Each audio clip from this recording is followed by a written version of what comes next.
गीता, श्रीमद्भगवत गीता। अथ पंचमो अध्यायः। अध्याय 3 में अर्जुन ने प्रश्न रखा था कि भगवान, जब ज्ञान योग आपको श्रेष्ठ मान्य है तो आप मुझे भयंकर कर्मों में क्यों लगाते हैं। अर्जुन को निष्काम कर्म योग की अपेक्षा ज्ञान योग कुछ सरल प्रतीत हुआ लगता है, क्योंकि ज्ञान योग में हारने पर देवत्व और विजय में महामहिम स्थिति, दोनों ही दशाओं में लाभ ही लाभ प्रतीत हुआ। किंतु अब तक अर्जुन ने भली प्रकार समझ लिया था कि दोनों ही मार्गों में कर्म तो करना ही पड़ेगा।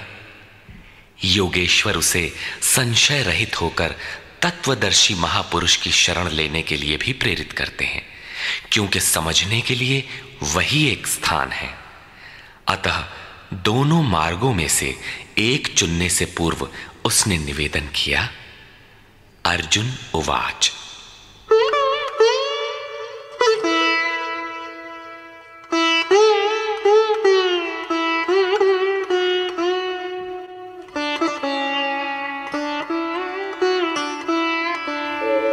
संन्यासं कर्मणां कृष्ण पुनर्योगं च शंससि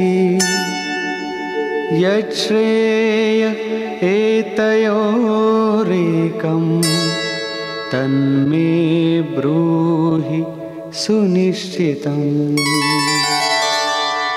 हे श्री कृष्ण, आप कभी संन्यास माध्यम से किए जाने वाले कर्म की और कभी निष्काम दृष्टि से किए जाने वाले कर्म की प्रशंसा करते हैं।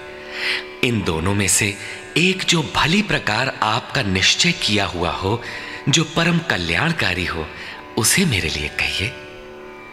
कहीं जाने के लिए आपको 2 मार्ग बताए जाए तो आप सुविधाजनक मार्ग अवश्य पूछेंगे। यदि नहीं पूछते तो आप जाने वाले नहीं हैं। इस पर योगेश्वर श्री कृष्ण ने कहा। श्री भगवान उवाच।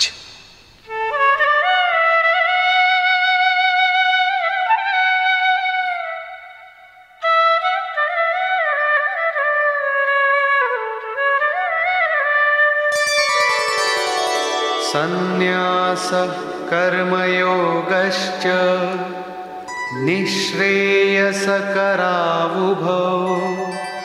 तयोस्तु कर्म संन्यासात् कर्मयोगो विशिष्यते।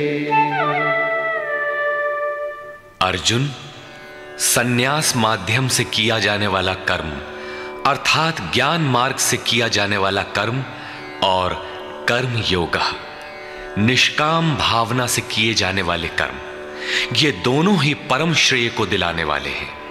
परंतु इन दोनों मार्गों से संन्यास अथवा ज्ञान दृष्टि से किए जाने वाले कर्म की अपेक्षा निष्काम कर्म योग श्रेष्ठ है। प्रश्न स्वाभाविक है कि श्रेष्ठ क्यों है?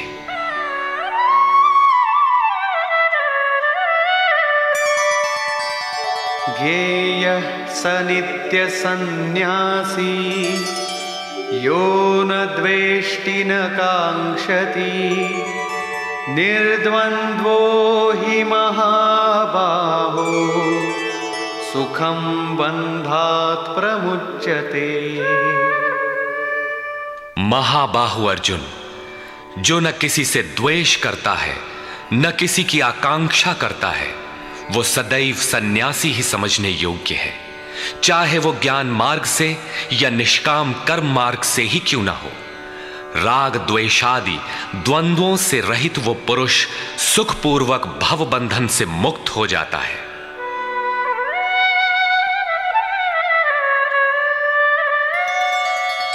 सांख्ययोगौ पृथग् बालाः प्रवदन्ति न पंडिताः एकमप्यास्थितः सम्यग् उभयोर्विन्दते फलम्।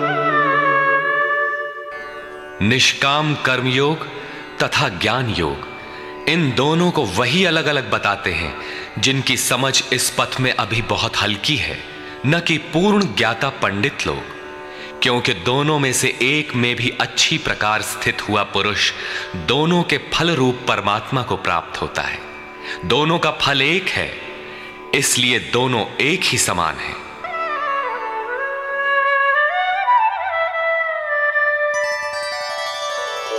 यत्सांख्यैः प्राप्यते स्थानं तद्योगैरपि गम्यते।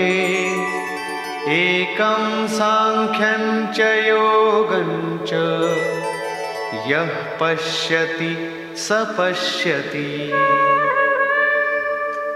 जहां सांख्य दृष्टि से कर्म करने वाला पहुंचता है, वहीं निष्काम माध्यम से कर्म करने वाला भी पहुंचता है। इसलिए जो दोनों को फल की दृष्टि से एक देखता है, वही यथार्थ जानने वाला है। जब दोनों एक ही स्थान पर पहुंचते हैं, तो निष्काम कर्मयोग विशेष क्यों? श्री कृष्ण बताते हैं,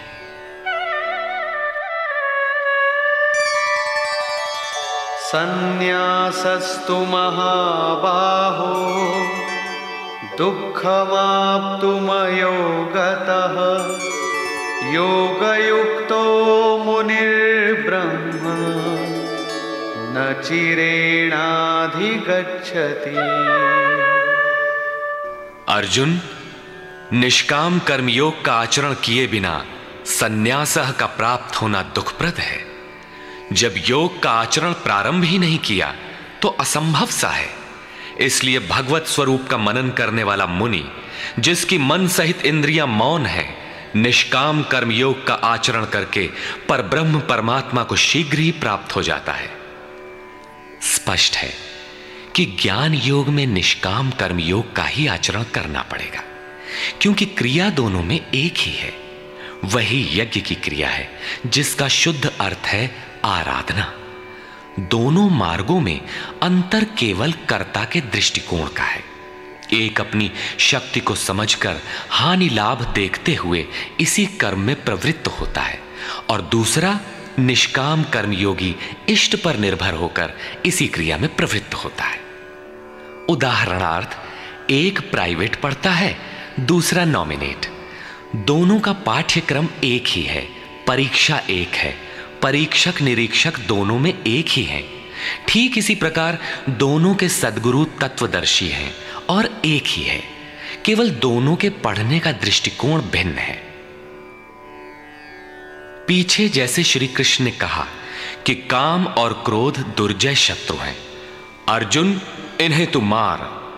अर्जुन को लगा कि यह तो बड़ा कठिन है, किंतु श्री कृष्ण ने कहा, नहीं, शरीर से परे इंद्रियां हैं, इंद्रियों से परे मन है, मन से परे बुद्धि है, बुद्धि से परे तुम्हारा स्वरूप है। तुम वहां से प्रेरित हो। इस प्रकार अपनी शक्ति को सामने रखकर स्वावलंबी होकर कर्म में प्रवृत्त होना ज्ञान योग है। समर्पण के साथ इष्ट पर निर्भर होकर उसी कर्म में प्रवृत्त होना निष्काम कर्म योग है। दोनों की क्रिया एक है और परिणाम भी एक ही है। इसी पर बल देकर योगेश्वर श्री कृष्ण यहां कहते हैं कि योग का आचरण किए बिना सन्यास अर्थात शुभाशुभ कर्मों के अंत की स्थिति का प्राप्त होना असंभव है। श्री कृष्ण के अनुसार ऐसा कोई योग नहीं है कि हाथ पर हाथ रखकर बैठे बैठे कहो कि मैं परमात्मा हूं, शुद्ध हूं, बुद्ध हूं, मेरे लिए न तो कर्म है न बंधन, मैं भला बुरा कुछ करता दिखाई पड़ता भी हूं तो इंद्रियां अपने अर्थों में बरत रही हैं। ऐसा पाखंड श्री कृष्ण के शब्दों में कदापि नहीं है। साक्षात योगेश्वर भी अपने अनन्य सखा अर्जुन को बिना कर्म की ये स्थिति नहीं दे सके। यदि ऐसा वे कर सकते तो गीता की आवश्यकता ही क्या थी। कर्म तो करना ही पड़ेगा। कर्म करके ही सन्यास की स्थिति को पाया जा सकता है और योग युक्त पुरुष शीघ्र ही परमात्मा को प्राप्त हो जाता है। योग युक्त पुरुष के लक्षण क्या है, इस पर कहते हैं,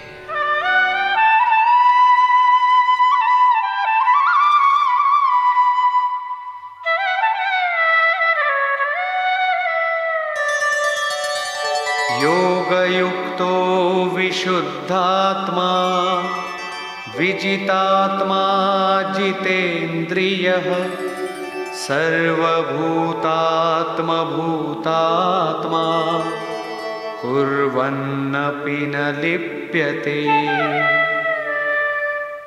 विशेष रूप से जीता हुआ है शरीर जिसका, जीती हुई है इंद्रियां जिसकी, और विशेष रूप से शुद्ध है अंतःकरण जिसका, ऐसा पुरुष संपूर्ण भूत प्राणियों की आत्मा के मूल उद्गम परमात्मा से एक ही भाव हुआ योग से युक्त है। वो कर्म करता हुआ भी उससे लिप्त नहीं होता। तो करता क्यों है? पीछे वालों में परम कल्याणकारी बीज का संग्रह करने के लिए लिप्त क्यों नहीं होता? क्योंकि संपूर्ण प्राणियों का जो मूल उद्गम है, जिसका नाम परम तत्व परमात्मा है, उस तत्व में वो स्थित हो गया। आगे कोई वस्तु नहीं जिसकी शोध करे। पीछे वाली वस्तुएं छोटी पड़ गई तो भला आसक्ति किसमें करे? इसलिए वो कर्मों से आवृत नहीं होता। ये योग युक्त की पराकाष्ठा का चित्रण है। पुनः योग युक्त पुरुष की रहनी स्पष्ट करते हैं कि वो करते हुए भी उससे लिप्त क्यों नहीं होता। नैव किंचित करोमीति युक्तो मन्येत तत्त्ववित् पश्यन् शृण्वन् स्पृशन् जिघ्रन् अश्नन् गच्छन् स्वपन् श्वसन् प्रलपन् विसृजन् गृह्णन् उन्मिषन् निमिषन्नपि इन्द्रियाणीन्द्रियार्थेषु वर्तन्त इति धारयन्। परम तत्व परमात्मा को साक्षात्कार सहित जानने वाले योग युक्त पुरुष की ये मन स्थिति अर्थात अनुभूति है कि मैं किंचित मात्र भी कुछ नहीं करता हूं। ये उसकी कल्पना नहीं, बल्कि ये स्थिति उसने कर्म करके पाई है। अब प्राप्ति के पश्चात वो सब कुछ सुनता हुआ, स्पर्श करता, सूंघता, भोजन करता, गमन करता, सोता, श्वास लेता, त्याग करता, ग्रहण करता, आंखों को खोलता और मीचता हुआ भी इंद्रियां अपने अर्थों में बरतती हैं। ऐसी धारणा वाला होता है परमात्मा से बढ़कर कुछ है ही नहीं, और जब उसमें वो स्थित ही है तो उससे बढ़कर किस सुख की कामना से वो किसी का स्पर्श इत्यादि करेगा। यदि कोई श्रेष्ठ वस्तु आगे होती तो आसक्ति अवश्य रहती, किंतु प्राप्ति के बाद अब और आगे जाएगा कहां और पीछे त्यागेगा क्या?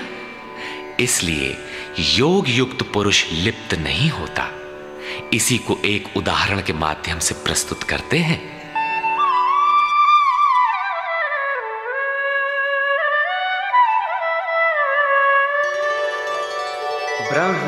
ब्रह्मण्याधाय कर्माणि संगं त्यक्त्वा करोति यः लिप्यते न स पापेन पद्मपत्रमिवाम्भसा। कमल कीचड़ में होता है, उसका पत्ता पानी के ऊपर तैरता है, लहरें रात दिन उसके ऊपर से गुजरती हैं, किंतु आप पत्ते को देखें, सूखा मिलेगा। जल की एक बूंद भी उस पर टिक नहीं पाती। कीचड़ और जल में रहते हुए भी वो उससे लिप्त नहीं होता। ठीक इसी प्रकार जो पुरुष सब कर्मों को परमात्मा में विलय करके साक्षात्कार के साथ ही कर्मों का विलय होता है, इससे पूर्व नहीं। आसक्ति को त्याग करके अब आगे कोई वस्तु नहीं, अतः आसक्ति नहीं रहती, इसलिए आसक्ति को त्याग कर कर्म करता है। वो भी इसी प्रकार लिप्त नहीं होता। फिर वो करता क्यों है? आप लोगों के लिए, समाज के कल्याण साधन के लिए, पीछे वालों के मार्गदर्शन के लिए। इसी पर बल देते हैं।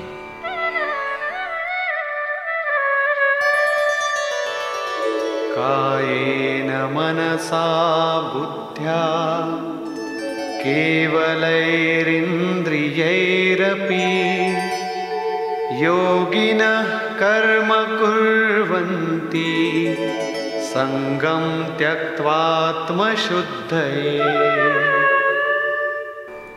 योगी जन केवल इंद्रिय, मन, बुद्धि और शरीर द्वारा भी आसक्ति त्याग कर आत्मशुद्धि के लिए कर्म करते हैं। जब कर्म ब्रह्म में विलय हो चुके तो क्या अब भी आत्मा अशुद्ध ही है? नहीं, वे सर्वभूतात्म भूतात्मा हो चुके हैं। संपूर्ण प्राणियों में वे अपनी ही आत्मा का प्रसार पाते हैं। उन समस्त आत्माओं की शुद्धि के लिए आप सबका मार्गदर्शन करने के लिए वे कर्म में बरतते हैं। शरीर, मन, बुद्धि तथा केवल इंद्रियों से वो कर्म करता है। स्वरूप से वो कुछ भी नहीं करता, स्थिर है। बाहर से वो सक्रिय दिखाई देता है, किंतु भीतर उसमें असीम शांति है। रस्सी जल चुकी, मात्र ऐंठन आकार शेष है, जिससे बंध नहीं सकता।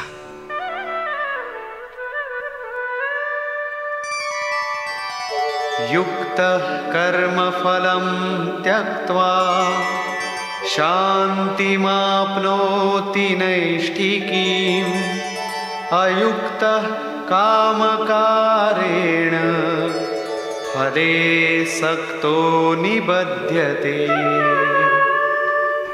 योग युक्त अर्थात योग के परिणाम को प्राप्त पुरुष जो सब प्राणियों के आत्मा के मूल परमात्मा में स्थित है, ऐसा योगी कर्म के फल को त्याग कर, कर्मों का फल परमात्मा उससे भिन्न नहीं है, इसलिए अब कर्म फल को त्याग कर नैष्ठिकीम शांतिम आपनोति, शांति की अंतिम अवस्था को प्राप्त होता है, जिसके आगे कोई शांति शेष नहीं है, जिसके पश्चात वो कभी अशांत नहीं होता। किंतु अयुक्त पुरुष जो योग के परिणाम से युक्त नहीं है, अभी रास्ते में है, ऐसा पुरुष फल में आसक्त हुआ।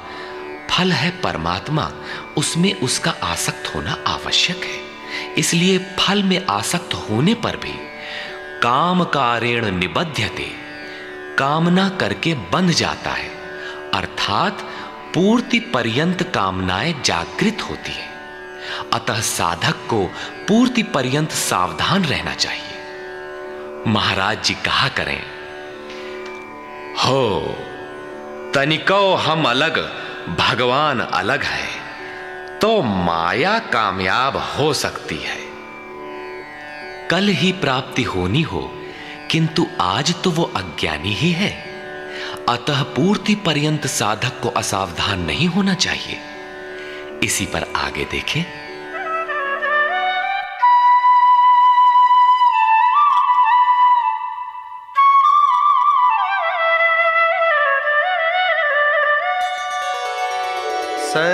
सर्वकर्माणि मनसा सन्न्यस्यास्ते सुखं वशी। नवद्वारे पुरे देहि नैव कुर्वन्न कारयन्। जो संपूर्ण रूप से स्ववश है, जो शरीर, मन, बुद्धि और प्रकृति से परे स्वयं में स्थित है, ऐसा वशी पुरुष निसंदेह न कुछ करता है न कराता है। पीछे वालों से कराना भी उसकी आंतरिक शांति का स्पर्श नहीं कर पाता। ऐसा स्वरूपस्थ पुरुष शब्दादि विषयों को उपलब्ध कराने वाले 9 द्वारों, 2 कान, 2 नेत्र, 2 नासिका छिद्र, 1 मुख, उपस्थ एवं पायु वाले शरीर रूपी घर में सब कर्मों को मन से त्याग कर स्वरूपानंद में ही स्थित रहता है। यथार्थतः वो न कुछ करता है और न कराता है। इसी को पुनः श्री कृष्ण दूसरे शब्दों में कहते हैं कि वो प्रभु न करता है न कराता है। सद्गुरु, भगवान, प्रभु, स्वरूपस्थ, महापुरुष, युक्त इत्यादि एक दूसरे के पर्याय हैं। अलग से कोई भगवान कुछ करने नहीं आता। वो जब करता है तो इन्हीं स्वरूपस्थ इष्ट के माध्यम से कराता है। महापुरुष के लिए शरीर मकान मात्र है। अतः परमात्मा का करना और महापुरुष का करना एक ही बात है, क्योंकि वो उनके द्वारा है। वस्तुतः वो पुरुष करते हुए भी कुछ नहीं करता। इसी पर अगला श्लोक देखें। न कर्तृत्वं न कर्माणि लोकस्य सृजति प्रभुः न कर्मफल संयोगं स्वभावस्तु प्रवर्तते। वो प्रभु न तो भूत प्राणियों के कर्तापन को, न कर्मों को और न कर्म फलों का संयोग ही बैठाता है, बल्कि स्वभाव में स्थित प्रकृति के दबाव के अनुसार ही सभी बरतते हैं। जैसी जिसकी प्रकृति सात्विक, राजसी अथवा तामसी है, उसी स्तर से वो बरतता है। प्रकृति तो लंबी चौड़ी है, लेकिन आपके ऊपर उतना ही प्रभाव डाल पाती है जितना आपका स्वभाव विकृत अथवा विकसित है। प्रायः लोग कहते हैं कि करने कराने वाले तो भगवान हैं, हम तो यंत्र हैं, हमसे वे भला करावें अथवा बुरा। किंतु योगेश्वर श्री कृष्ण कहते हैं कि न वो प्रभु स्वयं करता है, न कराता है, और न वो जुगाड़ ही बैठाता है। लोग अपनी स्वभाव में स्थित प्रकृति के अनुरूप बरतते हैं, भगवान नहीं करते। तब लोग कहते क्यों हैं कि भगवान करते हैं? इस पर योगेश्वर बताते हैं,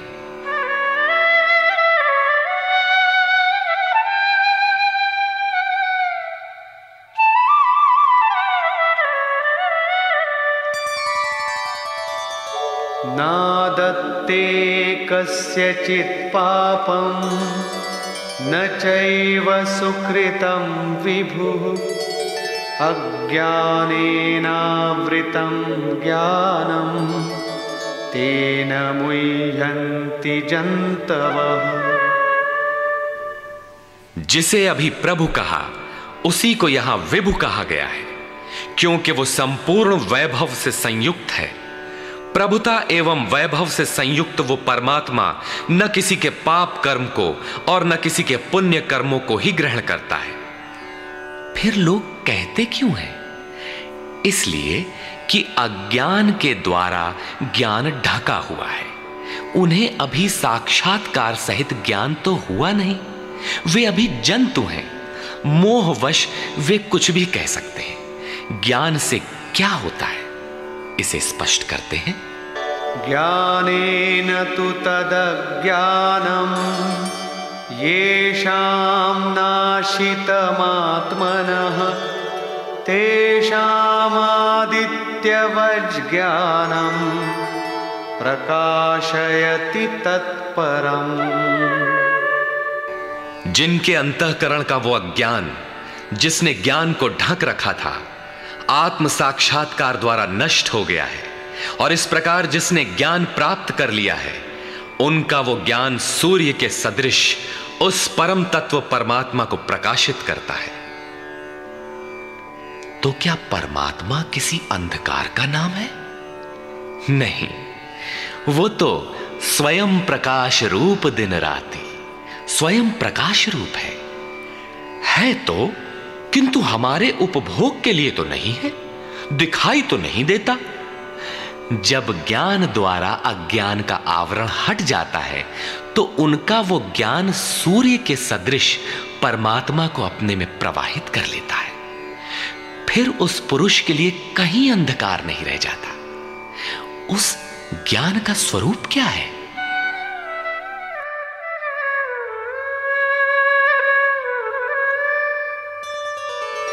तद्बुद्धयस्तदात्मानः तन्निष्ठास्तत्परायणाः गच्छन्त्य पुनरावृत्तिं ज्ञाननिर्धूतकल्मषाः।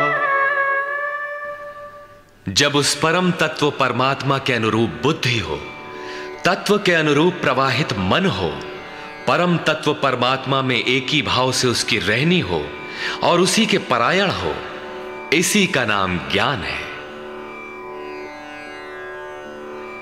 ज्ञान कोई बकवास या बहस नहीं है। इस ज्ञान द्वारा पाप रहित हुआ पुरुष पुनरागमन रहित परम गति को प्राप्त होता है। परम गति को प्राप्त पूर्ण जानकारी से युक्त पुरुष ही पंडित कहलाते हैं। आगे देखें। विद्या विनय संपन्ने ब्राह्मणे गविहस्तिनि शुनि चैव श्वपाके च पंडिताः समदर्शिनः। ज्ञान के द्वारा जिनका पाप शमन हो चुका है, जो अपनावर्ती परम गति को प्राप्त है, ऐसे ज्ञानी जन विनय युक्त ब्राह्मण तथा चांडाल में, गाय और कुत्ते में तथा हाथी में समान दृष्टि वाले होते हैं। उनकी दृष्टि में विद्या विनय युक्त ब्राह्मण न तो कोई विशेषता रखता है और न चांडाल कोई हीनता रखता है। न गाय धर्म है और न कुत्ता अधर्म, और न हाथी विशालता ही रखता है।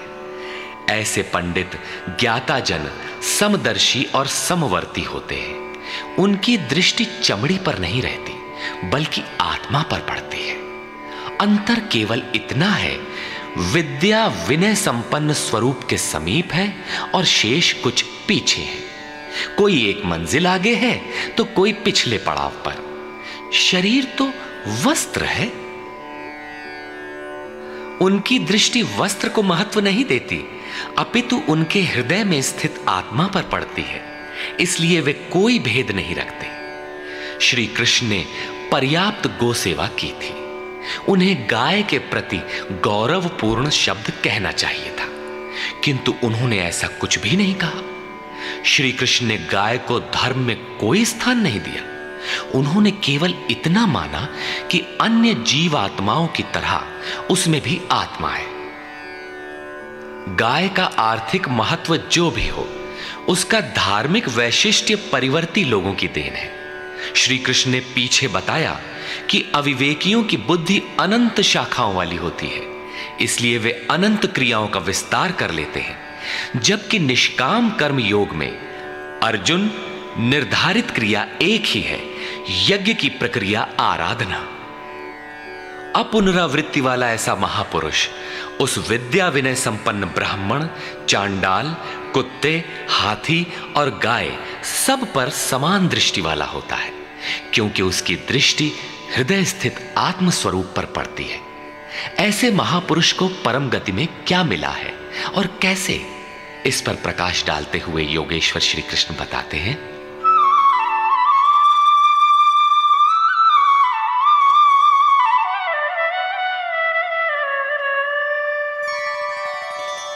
इहैव तैर्जितः सर्गो येषां साम्ये स्थितं मनः निर्दोषं हि समं ब्रह्म तस्माद् ब्रह्मणि ते स्थिताः। उन पुरुषों द्वारा जीवित अवस्था में ही संपूर्ण संसार जीत लिया गया, जिनका मन समत्व में स्थित है। मन के समत्व का संसार जीतने से क्या संबंध? संसार मिट ही गया तो वो पुरुष रहा कहां? श्री कृष्ण कहते हैं, निर्दोषम हि समम ब्रह्म। वो ब्रह्म निर्दोष और सम है। इधर उनका मन भी निर्दोष और सम स्थिति वाला हो गया। तस्मात् ब्रह्मणि ते स्थिताः, इसलिए वो ब्रह्म में स्थित हो जाता है। इसी का नाम अपुनरावर्ती परम गति है। ये कब मिलता है? जब संसार रूपी शत्रु जीतने में आ जाए। संसार कब जीतने में आता है? जब मन का निरोध हो जाए, समत्व में प्रवेश पा जाए, क्योंकि मन का प्रसार ही जगत है। जब वो ब्रह्म में स्थित हो जाता है, तब ब्रह्मविद का लक्षण क्या है, उसकी रहनी स्पष्ट करते हैं।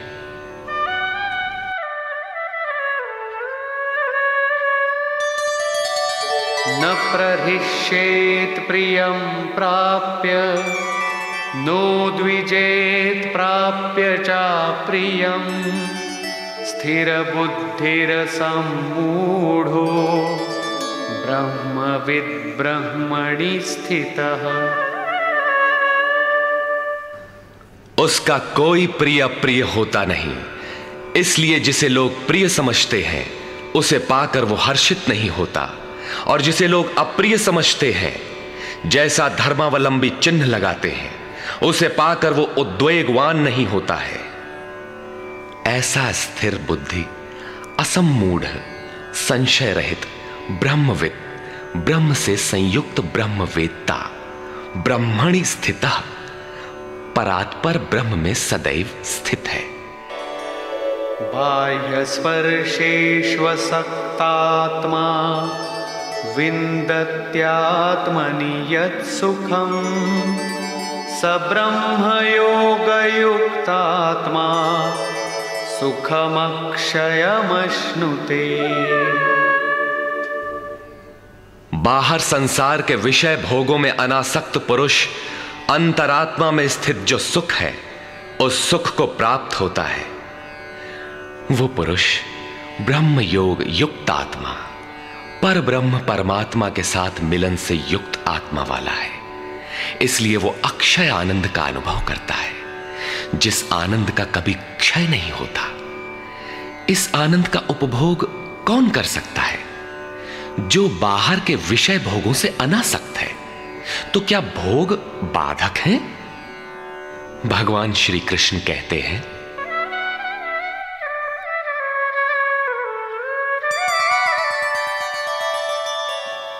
ये हि संस्पर्शजा भोगा दुःखयोनय एव ते आद्यन्तवन्तः कौन्तेय न तेषु रमते बुधः। केवल त्वचा ही नहीं, सभी इंद्रियां स्पर्श करती हैं। देखना आंख का स्पर्श है, सुनना कान का स्पर्श है। इसी प्रकार इंद्रियों और विषयों के संयोग से उत्पन्न होने वाले सभी भोग यद्यपि भोगने में प्रिय प्रतीत होते हैं, किंतु निसंदेह वे सब दुख योनयः, दुखद योनियों के ही कारण हैं। ये भोग ही योनियों के कारण हैं। इतना ही नहीं, वे भोग पैदा होने और मिटने वाले हैं, नाशवान हैं। इसलिए कौन्तेय, विवेकी पुरुष उनमें नहीं फंसते। इंद्रियों के इन स्पर्शों में रहता क्या है? काम और क्रोध, राग और द्वेष। इस पर श्री कृष्ण कहते हैं,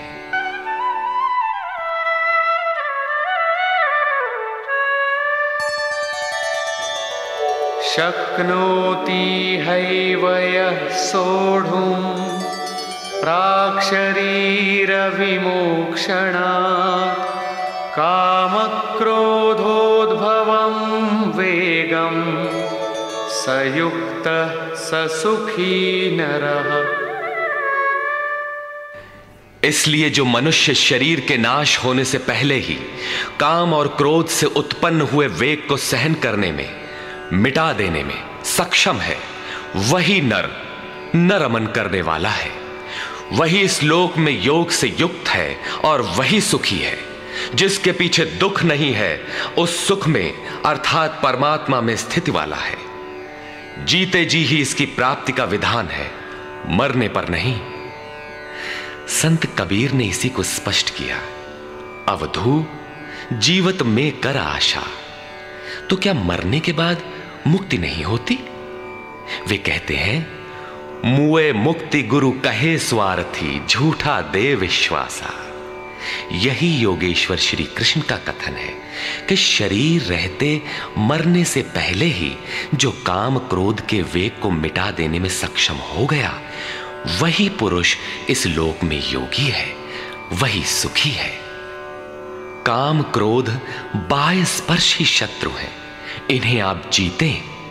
इसी पुरुष के लक्षण पुनः बता रहे हैं।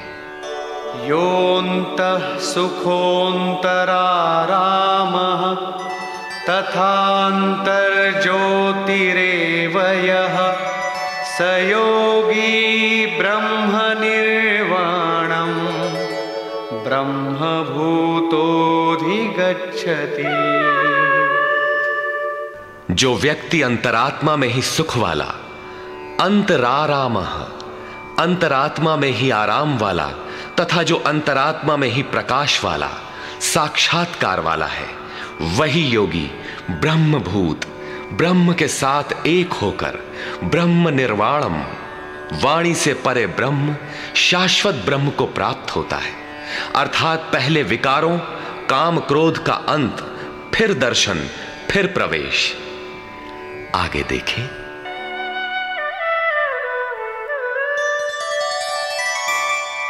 लभन्ते ब्रह्म निर्वाणम् ऋषयः क्षीणकल्मषाः छिन्नद्वैधायतात्मानः सर्वभूतहिते रताः। परमात्मा का साक्षात्कार करके जिनका पाप नष्ट हो गया है, जिनकी दुविधाएं नष्ट हो गई हैं, संपूर्ण प्राणियों के हित में जो लोग लगे हुए हैं, प्राप्ति वाले ही ऐसा कर सकते हैं।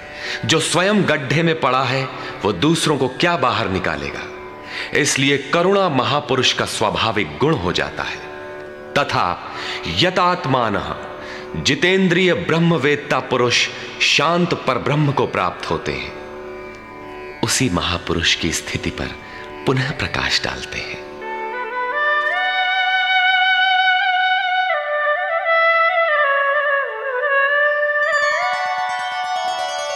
काम क्रोध वियुक्तानां यतीनां यतचेतसां अभितो ब्रह्म निर्वाणं वर्तते विदितात्मनां। काम और क्रोध से रहित जीते हुए चित्त वाले परमात्मा का साक्षात्कार किए हुए ज्ञानी पुरुषों के लिए सब ओर से शांत पर ब्रह्म ही प्राप्त है। बार बार योगेश्वर श्री कृष्ण उस पुरुष की रहनी पर बल दे रहे हैं जिससे प्रेरणा मिले। प्रश्न लगभग पूर्ण हुआ। अब वे पुनः बल देते हैं कि इस स्थिति को प्राप्त करने का आवश्यक अंग श्वास प्रश्वास का चिंतन है। यज्ञ की प्रक्रिया में प्राण का अपान में हवन, अपान का प्राण में हवन, प्राण अपान दोनों की गति का निरोध उन्होंने बताया था। उसी को समझा रहे हैं।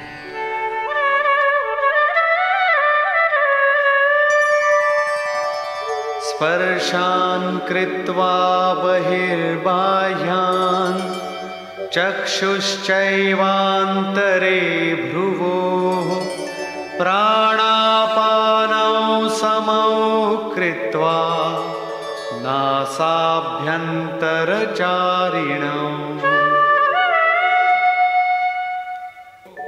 यतेन्द्रियमनोबुद्धिः मुनिर्मोक्षपरायणः विगतेच्छाभयक्रोधो यः सदा मुक्त एव सः।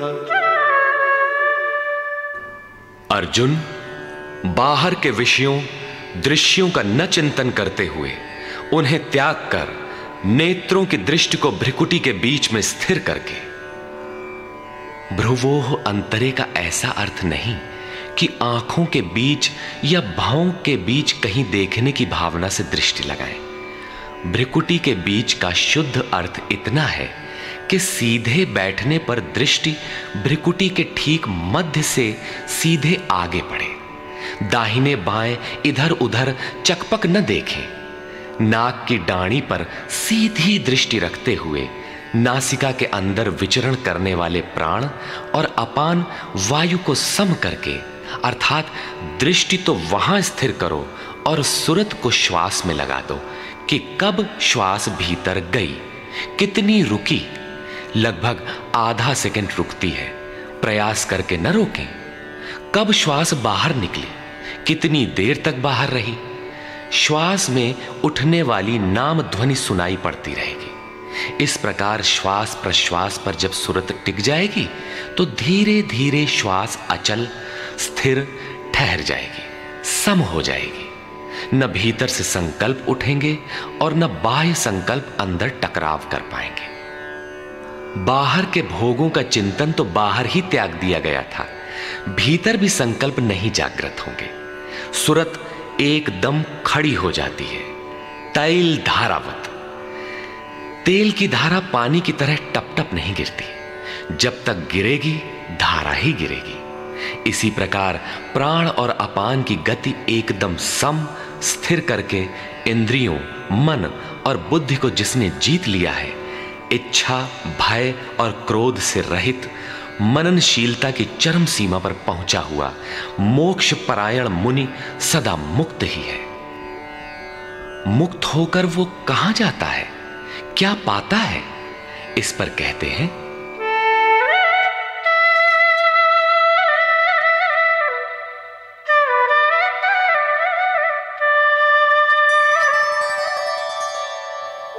भोक्तारं यज्ञतपसां सर्वलोकमहेश्वरं सुहृदं सर्वभूतानां ज्ञात्वा मां शान्तिमृच्छति। वो मुक्त पुरुष मुझे यज्ञ और तपों को भोगने वाला, संपूर्ण लोकों के ईश्वरों का भी ईश्वर, संपूर्ण प्राणियों का स्वार्थ रहित हितैषी, ऐसा साक्षात जानकर शांति को प्राप्त होता है। योगेश्वर श्री कृष्ण कहते हैं कि उस पुरुष के श्वास प्रश्वास के यज्ञ और तप का भोक्ता मैं हूं। यज्ञ और तप अंत में जिसमें विलय होते हैं वो मैं हूं, वो मुझे प्राप्त होता है। यज्ञ के अंत में जिसका नाम शांति है वो मेरा ही स्वरूप है। वो मुक्त पुरुष मुझे जानता है और जानते ही मुझे प्राप्त हो जाता है। इसी का नाम शांति है। जैसे मैं ईश्वरों का भी ईश्वर हूं, वैसे ही वो भी है। निष्कर्ष, इस अध्याय के आरंभ में अर्जुन ने प्रश्न किया था कि कभी तो आप निष्काम कर्म योग की प्रशंसा करते हैं और कभी आप संन्यास मार्ग से कर्म करने की प्रशंसा करते हैं। अतः दोनों में एक को जो आपका सुनिश्चित किया हो, परम कल्याणकारी हो, उसे कहिए। श्री कृष्ण ने बताया, अर्जुन, परम कल्याण तो दोनों में है। दोनों में वही निर्धारित यज्ञ की क्रिया ही की जाती है। फिर भी निष्काम कर्मयोग विशेष है। बिना इसे किए संन्यास शुभाशुभ कर्मों का अंत नहीं होता। संन्यास मार्ग नहीं, मंजिल का नाम है। योग युक्त ही सन्यासी है। योग युक्त के लक्षण बताए कि वही प्रभु है। वो न करता है न कुछ कराता है, बल्कि स्वभाव में प्रकृति के दबाव के अनुरूप लोग व्यस्त हैं। जो साक्षात मुझे जान लेता है वही ज्ञाता है, वही पंडित है।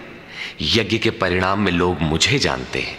श्वास प्रश्वास का जप और यज्ञ तप जिसमें विलय होते हैं, मैं ही हूं। यज्ञ के परिणाम स्वरूप मेरे को जानकर वे जिस शांति को प्राप्त होते हैं, वो भी मैं ही हूं। अर्थात श्री कृष्ण जैसा महापुरुष जैसा स्वरूप उस प्राप्ति वाले को भी मिलता है। वो भी ईश्वरों का ईश्वर, आत्मा का भी आत्म स्वरूपमय हो जाता है। उस परमात्मा के साथ एक ही भाव पा लेता है। एक होने में जन्म चाहे जितने लगे। इस अध्याय में स्पष्ट किया कि यज्ञ तपों का भोक्ता महापुरुषों के भी अंदर रहने वाली शक्ति महेश्वर है। अतः ओम तत्सदिति श्रीमद्भगवद्गीतासूपनिषत्सु ब्रह्म विद्यायाम योग शास्त्रे श्री कृष्णार्जुन संवादे यज्ञ भोक्ता महापुरुषस्त महेश